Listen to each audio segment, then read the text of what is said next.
This is always a popular one. So, Nik and Eva, let's get straight to our first caller.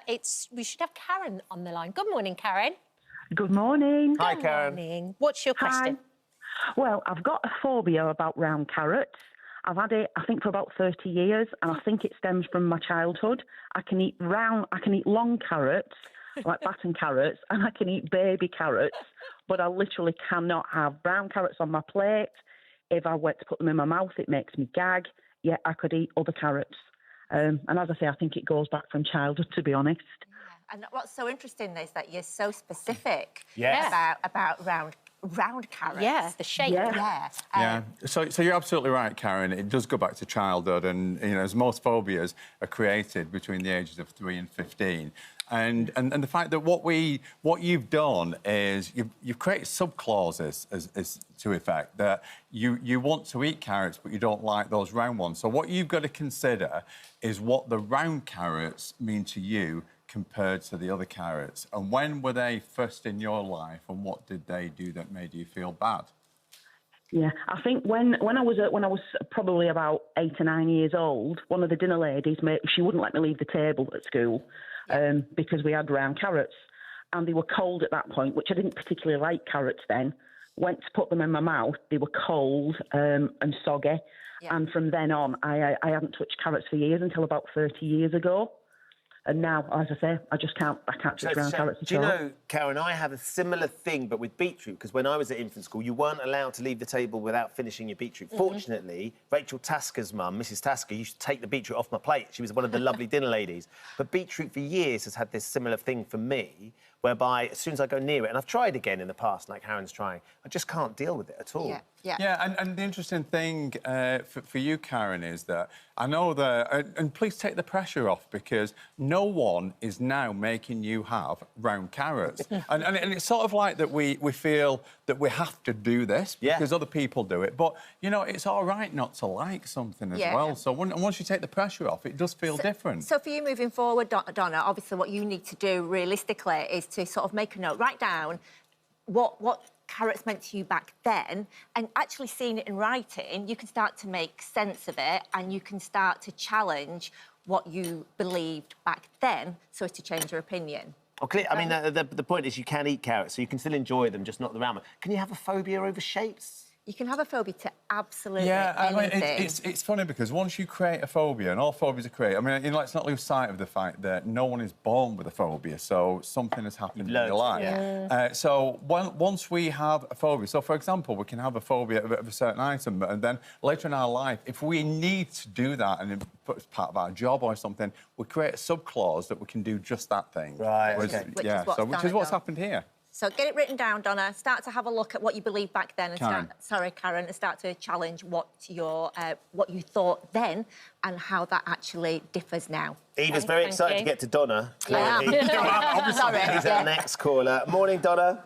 Good morning. Lovely to have you with us. Now, tell us about your phobia, because it's pretty restrictive, this one, isn't it? Yeah. I have a phobia of driving on motorways and being a passenger in a car on motorways as well.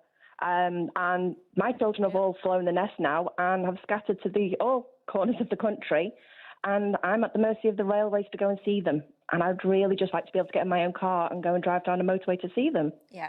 So I was excited to speak to you, Donna, because we do come across this so often. And obviously, this is just to give you some tips, because we obviously can't give you therapy over the phone and get you over it right now. But what we can do is give you some direction. And the reason that I'm really pleased that you called is because so many people struggle with a phobia of driving and look and seek for help with that when quite often, unless you have had a serious car accident, and I don't know if you haven't had a serious car accident, have you? No. Fine, OK. So unless you have had a serious car accident, then usually that stems from something else. And the most common, usually sort of foundation to what starts a driving phobia is actually usually a fear of heights, sometimes claustrophobia, but mostly a fear of heights. Do you have either of those?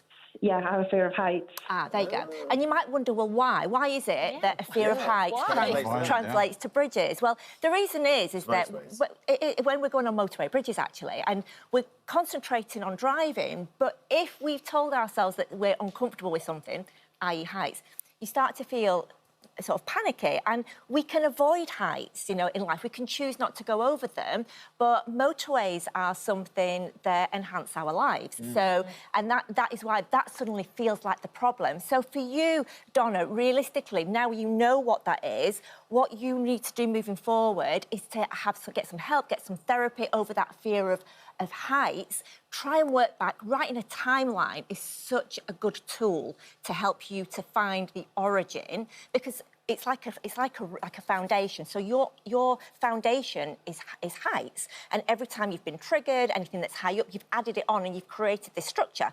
And right near the top in adulthood is your bridges. So what you actually, it's the motorways and bridges. So what you actually need to do is find that foundation so that when you destroy that, like any structure, the whole thing falls down. So that's where you need to go with that. Find that origin, write a timeline of things that might have happened in childhood, and that might be something that you need to speak to a therapist with. OK, thank you so much. Thanks, Donna. Next up, we've got Pina, and she's actually scared of heights, particularly over water. Good morning. Morning. Morning. Tell us about your phobia. I'm really scared of going over any bridges that are over water, but I've also got a problem whereby I can't swim, and petrified of being out of my depth, whether that's in a pool or in a sea. So yeah, I don't know why. I did have an issue when I was 5. I had to go to swimming lessons with school, and I did go under the water, and they had to jump in and get me out, and I have a feeling that connected. So I just need some help, please. Right, Pina, right, this is very similar to Donna in the fact that you've got a fear of water and swimming because of what happened to you. And then, obviously, you can avoid swimming because you don't need to do that. But then, when you are in a situation where you go over bridges, and a lot of bridges do go over water, then your brain's looking round all the time trying to protect you. And if it sees the water, this will kick in and you'll transfer the fear of water onto the bridge. Does that make sense? Yes, it does, yeah. Right, so what I would like you to consider is doing a fears versus facts list. And by doing that, what you can look at is because you're looking for factual evidence to overcome this, and collate some factual evidence, like why do we have bridges? What's the point of them? How do they help us in life? And so on, versus your fear. Does that make sense? Yes, it does, yeah. Yeah. Thank you so much, Pina. I know we've got another couple of callers on the line. Sam and Vicky, stay on the line because the guys will speak to you in just a minute. Yeah, they'll come to that. Can I just quickly ask, there's got one at the end from Lisa. Yes. Eva, pogonophobia. Lisa's developed a fear of beards. Oh. Suddenly out of nowhere. Can you help someone who's scared of a beard?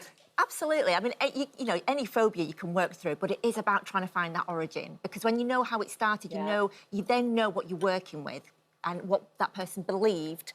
And then what you've got to do, you've got to challenge that belief. Got to challenge that It'll belief. be a dodgy Father Christmas somewhere It could have been. along the way. What she said she was 50. Suddenly happened when she's 50. If she goes into a restaurant, sees someone with a beard, she can't eat. There could be something underlying that got triggered when she was 50. So maybe something in childhood that she's seen, and then... And it manifests itself. And then seen something similar at 50, and then it's like, discomfort, and it goes Because from there. phobias are considered an irrational belief. Yes. You know, that's why they're usually created in childhood, and then, as Eva said, she's been triggered later on in life, and it becomes prominent then, but it happened before. But it's rationalising the irrational, and you can only rationalise the irrational when you actually know what that was. And everybody's can be different, so that's the key. Rational the irrational. Sam and Vicky are on. They're going to stay on the line, so you can talk to them and help Thanks, them with theirs. One of crossing the traffic lights and a fear of flying, which is such a common one, isn't it?